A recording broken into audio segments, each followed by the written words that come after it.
This is Dianne Andrews in Black and White.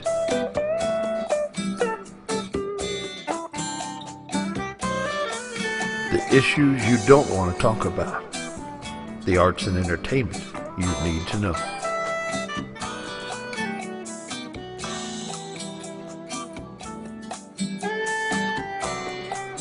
And now here's your host, Dianne Andrews.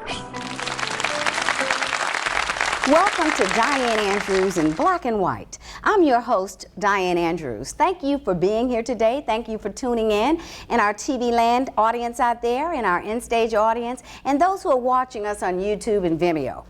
Sitting next to me is, you probably wonder why I have a prop gun. This man is called the John Wayne Dude. And this is a toy gun, so let me make that very clear. If it wasn't, he'd probably take it out of my hand and knock me down.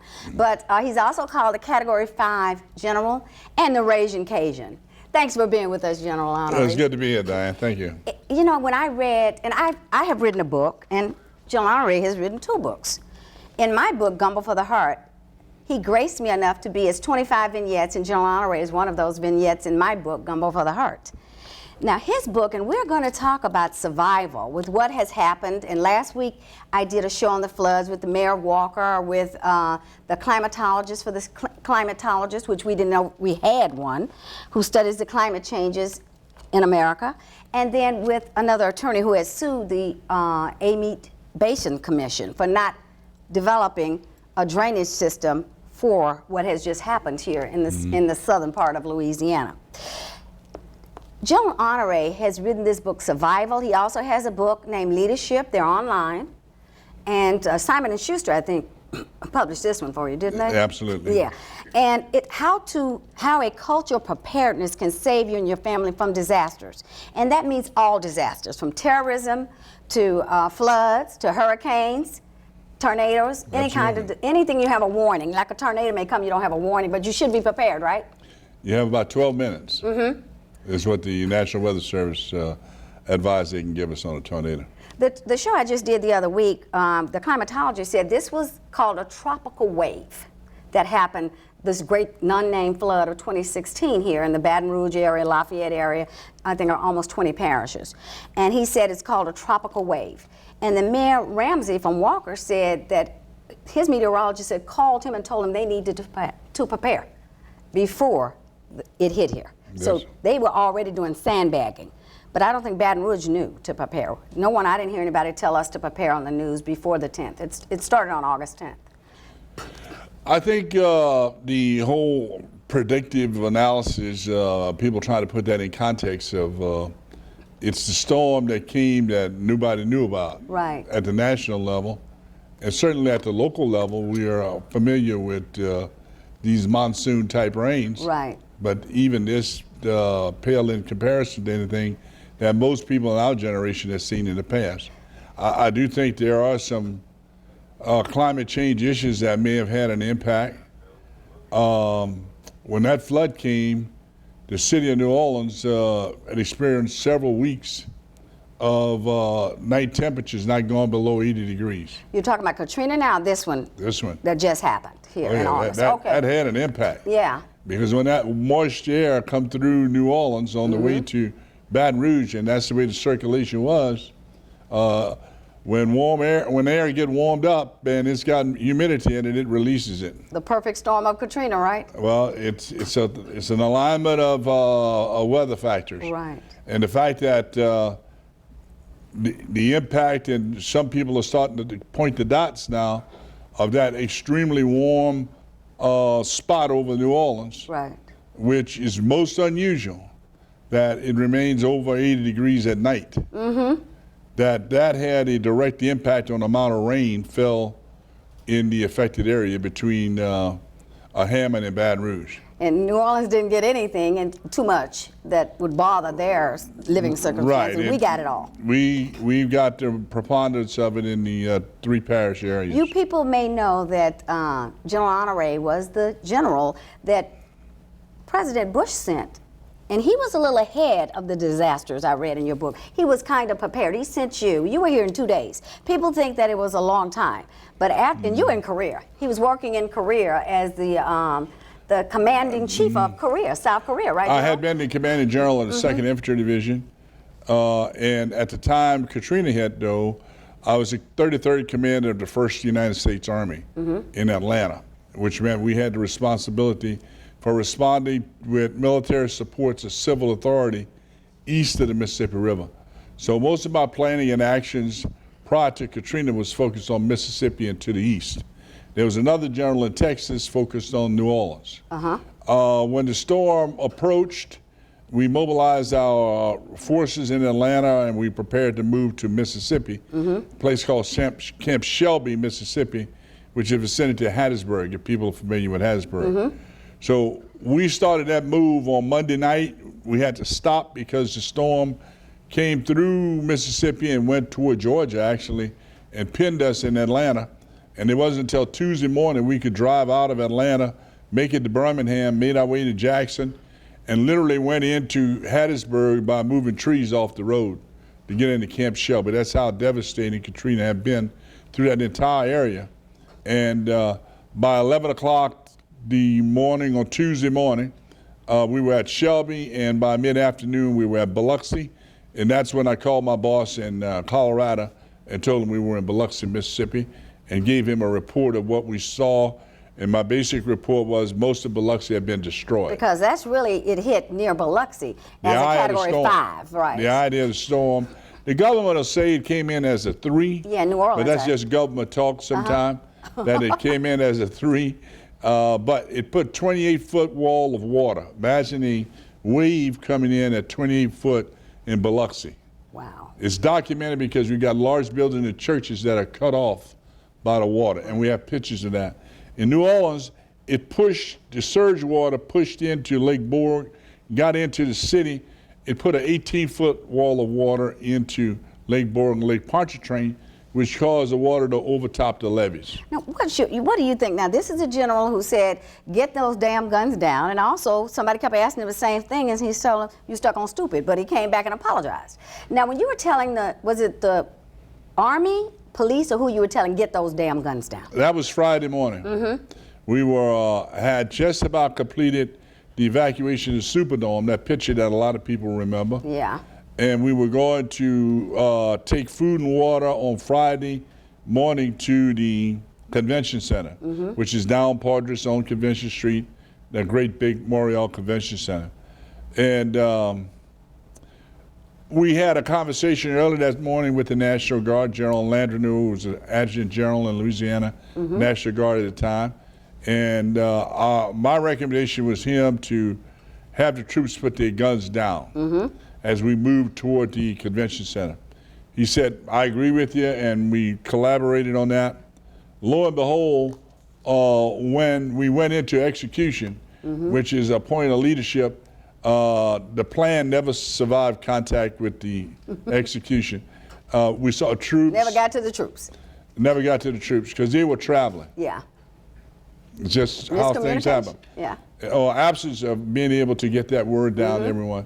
And then there's a large police force, SWAT teams, also mingling in with the National Guard troops going to the convention center, because much of the situation had been painted by the New Orleans Police Department that things were really chaotic at the convention center.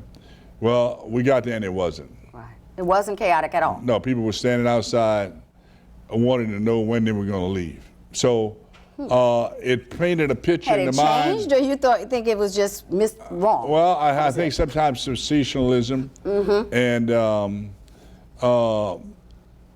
people reporters weren't doing their job either. The last person they talked to, they would immediately get on national news and tell people what they heard. Especially if it's something they thought was sensational. Without going out and check the story out. So it gave the impression that the city had a major security problem where it didn't. And in this particular case about putting the guns down, we had a SWAT team coming by. We told the soldiers put them down. They put them down. They understood. There was no argument there. And then the SWAT team come in and they're pointing the guns, which were pointing at the people we were coming to rescue. Right. That's not a good picture. Right. That doesn't. Right. That doesn't translate right. If I'm coming to rescue you and I'm pointing guns at you, and it's a bunch of like I'm a criminal. elderly women and babies Yeah. on the corner of Padres and Convention. It was something substantively wrong with that. And they were sent there by their mayor without any backup generators, without no fault of their own what had happened to them in the Superdome, I know. Now, Right. the convention center, I think they just went in there, right? right, the convention center was a place of last resort. Yeah. People just congregated there and created a shelter unto themselves Right. where they could be seek protection from the water. The Superdome was protection from the eye of the storm. The water, as it rose up on Tuesday, basically people moved to high ground. And as you know, New Orleans, we call it a sliver along the river, which the convention center is part of that. People moved to high ground, and that was one of the places that people congregated. Because really, the French Quarter is the highest ground. It's not below sea level, I think. That part of New Orleans. Right, is that's not, the sliver. Yeah. I'm going to take a break, and I'll be right back. We'll be right back. Come on back to Dianne Andrews in Black and White. Order your copies now of Dianne Andrews' latest books, Third Man Out, a suspenseful mystery by Dianne Andrews, and Gumbo for the Heart, 25 stories of faith, hope, and charity, both available now on Amazon.com. Thank you for coming back to Dianne Andrews in Black and White. While we were on break, General Honore showed me a picture of a baby that he helped rescue during Katrina. And he is a CNN contributor, and they shot a tape. And tell me what's going to happen. Tell the audience what's going to happen. Those are actually twin boys. Yeah? And they were about 8 months old on Friday afternoon of Katrina, as I refer to that week. Yeah. And this lady, the mom, Miss Wheeler, I didn't know her name at the time, was walking with these twins toward me on Convention Street. And as she got closer, it looked like she was in a moment of desperation, almost about to collapse. I remember that, yeah. So we walked up to her, and I looked at her, and I took one baby and handed it to my aide and grabbed the other and said, "Let's go." One of those little babies had blood coming out of their nose. They were dehydrated. Yeah. So we took them over to a Coast Guard cutter right by a place that people would know near the aquarium, only a couple hundred yards away. And we put them in there, and the Coast Guard medics hydrated those babies. Then we ordered a helicopter from the United States Army, came in, picked those babies up, and flew them into Baton Rouge, where they were attended at LSU, and was Miss Wheeler, the twins, and behind her was a lady with a little girl. And y'all are going to have a reunion, you said. We're working up a reunion. She contacted me last week. We've been looking for them on and off for about 11 years. And she contacted me, and they live in Houston, and the boy's about that tall now, so you'll be hearing more about it. Matter of fact, we'll probably bring you that story also. Oh, that would be great. Yeah, love to do share. it. They live in Houston. That's wonderful. During Katrina, I sponsored, through the eyes of a child, a art contest. Wow. And this is the lady who won. Now, this is a reproduction. These were living here, some of the people who were living here. And I asked them to paint because I write, you write, you know, it helps you to heal. This is a reproduction of a reproduction. The original, she painted the Time magazine cover. Wow. And this was the calendar. It was in 2006 I did it, so it was a 2007 calendar. And that's Sasha Winchester. In fact, I talked to her the other day. She won the contest, but it was some terrific art. And I sponsored an outing for them, about 50 people and their parents. So I wanted to take the cover and give it to the John Wayne dude that saved New Orleans. Oh, help. Yeah. One of the many hands. Thank you very much, You're Dianne. welcome. I guess I could get him a plaque, but this I thought would be more commemorative, something Thank you that very you can't much. buy. You're welcome. Thank you very much. Yeah, you're welcome. Thank you, General Honore, for all that you do and as what you did. Now let's talk about how do we, tell us tips that we need to know. I went out from reading your book again and bought a Red Cross basic emergency kit. Yeah, that's a good kit. And inside it has some water, and it's small packets of water. Hey. And it has a blanket. It has, the blanket is about this large. Yeah. And it has water. It has a radio in it. Right. And I think it was $49. Yeah. The idea behind the Go Kit is, as many people discovered in the flood, you get low warning, and Right. you've got to go. Right. You grab this, and you want enough supplies in there to last you at least a day for each person. Right. So if there's 3 people in the family, you almost need 3 of these. Right. And you need to have them at a convenient place where everybody know where they are, and get them in the car and you leave. I was so happy I read the book because I had put a kit in after Katrina, and I think I updated it about 5 years ago. So the tuna fish and everything there is 5 years old. I would have been dead eating that stuff. So I went out, and it had some food in here, some rations in here too. It's compartmentalized. Right, and it's good. It's designed to keep you alive. The food you want in here is normally going to be something that well preserved that may go for 4 or 5 years, but you ought to swap it out every year or two. But the bigger thing people do, Diane, is the way you recover from a storm or a disaster like this flood is directly related to how prepared you were before. Did you have insurance? What We we're talked finding about out that now earlier. is not just a fact of not having insurance. Poor people can't afford the insurance. Right. That's the reality. Right. That's the message we're taking back to Washington. Great idea, nice try, but it Right. doesn't work. Because if you make $1,800 a month with your retirement and your Social Security, you got to pay $200 a month for electricity. Where's this money going to come from to pay a $2,100 a year insurance? Right. People don't have it. They don't. So Like, either how do we gonna take pay- people from Railroad Street and Back Street to Main Street? I Right, there you got go. that from, that's his saying, that from his book. This is a very good book. You know what I like about it? The most, at the end, you say lessons learned. Right. And you tell people, that's when I went out and got the Red Cross. Yes, ma'am. Every chapter has lessons learned, and it tells you things that you can be prepared. Now, let's say a terrorist attack happened here with some chemical weapons. What would we do? What should a person be prepared? How do I prepare for that?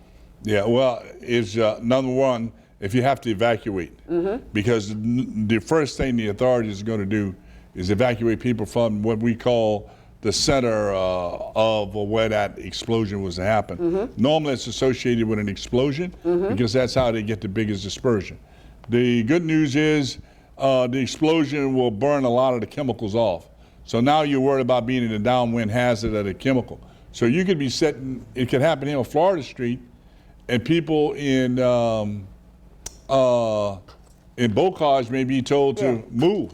I bet your Because granddaddy is looking down at you, who was your mentor, Yeah. and told you it's good to have work. That's right, work is good. Work is good, no matter how hard, because General Honore saw people suffering. But as a young man, he didn't want to do all this hard work for meager wages. Right. And you saw what meager was as you Right. traveled the world. Right, I mean, I spent 9.5 years overseas, and I saw some sites where the impact of poverty is one of the biggest challenges of the 21st century.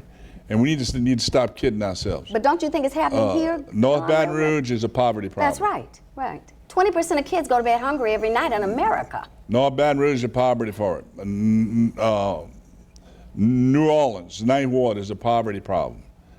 Poverty continues to be the thing that is causing major problems in our community when it comes to kids not getting good health care, kids not learning how to read, poor performance schools. It all comes back to this issue of poverty. We need to deal with that. Louisiana, we're the second poorest state in America, Right. but we are the second largest producer of energy. We've got an imbalance. We spend more money on prisons in Louisiana than we do on schools. So our outcomes are directly related to what we invest. We got to flip the switch. We cannot continue to operate and provide the world with energy where big international companies come here, take our wealth, pollute our communities, and have poor schools. The other issue is on schools. Schools generally operate off property tax.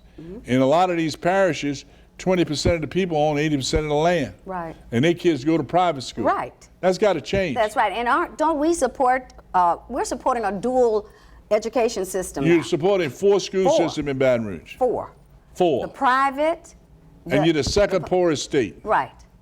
How You can got do the it? elite schools, Right. you got the parochial and private schools, you got the charter schools, and you got the public schools. It is so sad in Baton Rouge, the school buses that we pay taxes pick up the charter school kids first, and then pick up the public school kids. You know- So kids going to public and parochial school get to use the bus first in the morning, when it's the actual taxpayers Well, you who saw- have their kids in public school They get second run at the bus. If you're so rich, you need to pay all this yourself if you don't want to go to public, and I think that's part of the deterioration of our public. We have confused ourselves on schools. If we couldn't do it any worse, if we had never had a plan, it is embarrassing. Look like to it see just what kind of we've done. happened. Look, you go to Virginia, they got good public schools. You know what? You got integrated communities. Right. We're So still if not that Virginia can integrated. do it, why not? We not doing Louisiana, it? right? And many we other need states. somebody like you to help push this to a legislature somewhere. Are you I'm going to pushing ever run? right I now. asked you when I wrote that book 5 years ago. I said, are you going to run for any office? I'm pushing right now. Are you going to run for any I'm office? pushing General? right now. You're still not going to answer me. And don't forget your whistle when you're That's right. Whistle. It wasn't in there when I bought one. You're Keep your whistle, on it. right? Thank you. Thank you, General Honore. I want to get you back because I do a lot of shows on Black, White, Blue Lives Matter with the Chief of Police, Chief Dabney, and Very good. Leaders. Hilla Moore's been on the show, the DA. Well, let me Get you just back close on by the- saying thanks to all the volunteers. Yes. They stood up. I spent 3 weeks in the shelter over at Celtic after the storm hit, daily working with the Red Cross. Yeah. And the enormity of the support from the people in Baton Rouge, bringing over supplies and food and diapers for the people at the shelter was just an enormous reaffirmation that we all won. I'm doing a show later on Unsung Heroes. The Cajun Navy is going to be here, the Cajun Army, which they just created to help people gut out their houses, and then some of the survivors are going to be here That's later great. for a show. We value our volunteers as well as all our first responders who Right. did so great, and our great Red Cross and the old standards, the Red Cross, the Salvation Army, the Food Bank, Catholic Charities. I know I'll miss some, but you know that group. Right. They're always there Always to take there. care of the poor Right, they are. and those in need. So thank you very And much. thank you, General Honore, Thank for you. being here. I want to get you back on when you do your Anytime. CNN and Anytime. to talk on some of the other panels. Thank you very Thank much. you, General Honore. Order your copies now of Dianne Andrews' latest books, Third Man Out, a suspenseful mystery by Dianne Andrews, and Gumbo for the Heart, 25 stories of faith, hope, and charity, both available now on Amazon.com. Thank you for being here with me, Dr. Connolly. Some of you may have seen Dr. Connolly on my religious show. He's the Reverend, the minister for Wesley United Methodist Church here in Baton Rouge, Louisiana. And you hear me call him Doctor, because he has a PhD in theology and he has also just received your law degree. Yes, at Southern Have University. you passed the Law bar? Center. Not yet. You haven't taken it yet, haven't taken that bar. I heard it's pretty difficult, right? In Louisiana, it is. Yeah, the Napoleonic codes, right? The Right, Napoleonic that's law. correct. Different than every other state. Dr. Connolly is coming in at the end of this show. I'm doing a show on race, politics, and religion. And he's going to talk about, since he's a lawyer now, and he also is a minister, he's going to talk about, and he works actively in the community on these events. Yes. So what do you think is going on here in Baton Rouge, and really in the country, with what you're feeling of the race, the black-white issues? If you think it's black-white issues, do you think it's more? Tell me what your feel is about everything here since Alton Sterling. I think what it is, it's that the nation is what used to be polarized. Our young adults are at a different place in society than where we were when we were young adults. Right. They will no longer accept what we accepted. And so they're calling institutions to task. Not only is it the church, but it's politics, it's government, and they will bring you to task and saying, just because you said it doesn't mean that it's true. Right. And they're calling us, and I say us, those of us that are in institutional religion, those that are in politics, those that are police, and the young adults are holding us to a different standard. And no longer can it just be because I'm a leader, does everything I say, is it true? Race, it's always been there. I think the difference right now is between those that are 25 and under, have grown up as products of desegregation, where if I'm 54 going on 55, coming out of segregated communities, segregated schools, there's a different mindset. But don't you think also, when we talk about the black race, 65 to 70% of all the children are born without a father. Yes. Our people, we had fathers and mothers in the home. So we're coming up with a matriarchic society, and I think that's really tough on women who are 15 and you know, to be a mother and going out partying with the child when they're 15 and she's 30. And I also, when I've done shows on this, I do Black, White, Blue Lives Matter, and the fastest growing segment of children being born without a father is in the white community. 35% now of all white girls are having babies out of wedlock. So what do you think, being a religious person, that this is saying? Are we doing something wrong in how we're teaching children? You know, you see the movie stars, everybody got a baby, pregnant, not married, may be married, may not be married.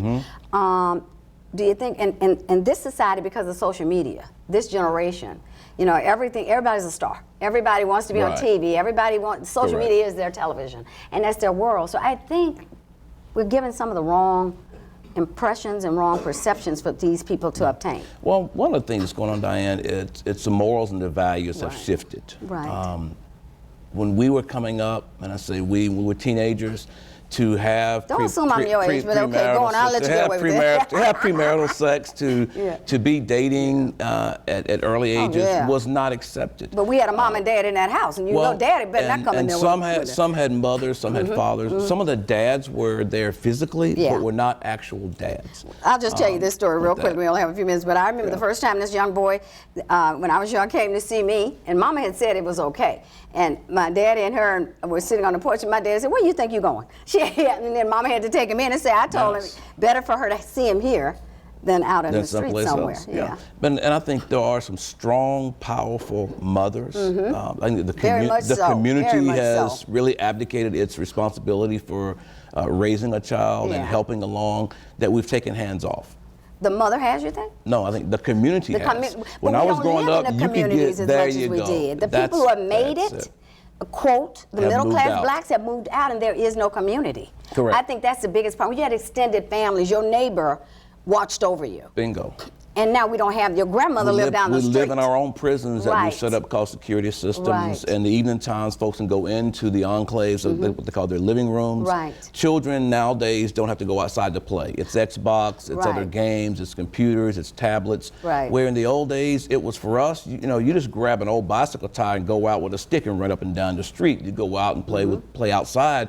But the one rule was, you don't let the sun go down. You don't let the spotlight come on, the street light come on, unless your foot is on that front floor. I'm from the South, Mountain, North Carolina. North Carolina. Good old country boy with good country values. You got Charlotte over there with problems in the Carolinas, and you got Charleston over there with problems in the Carolinas. So you've got Dylan Roof in jail, and you got the guy who killed Walter Scott, and the commissioner did put him in jail. So the policeman.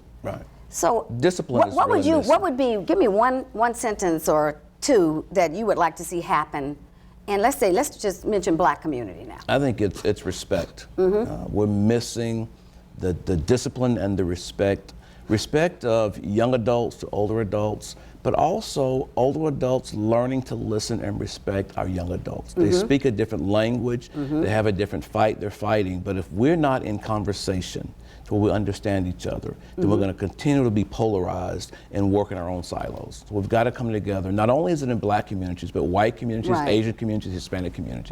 And I agree. This, you know, my show is about the world. Everybody comes on this show, from transgender, black, white, Hindu, atheist, everybody. And that's one thing I wanted to mention. The fastest growing segment of the religious wheel, they put atheism in there, and is growing the fastest in this young generation. More of them are atheists than believe in God. I think that's maybe some of the problem also. Well, it's, you know, you have morals and you have values. Some of the morals and the values come out of a religious tradition, but we also have greater access today to information. And the more that we learn, the more that we question. And the church has to be able to have those conversations with the young adults. If you can get them to the church. Well, the church is not only the building, and that's what we were taught. That's what we were taught. The church people make up the church, and we've got to get out to go where people are. And I think we need to do a better job of that in all communities. Thanks very much, Dr. Conley, for being here. I'll have you back to talk on my Black, White Lives Matter, Blue, All Lives Matter show. Not a problem. Thank you.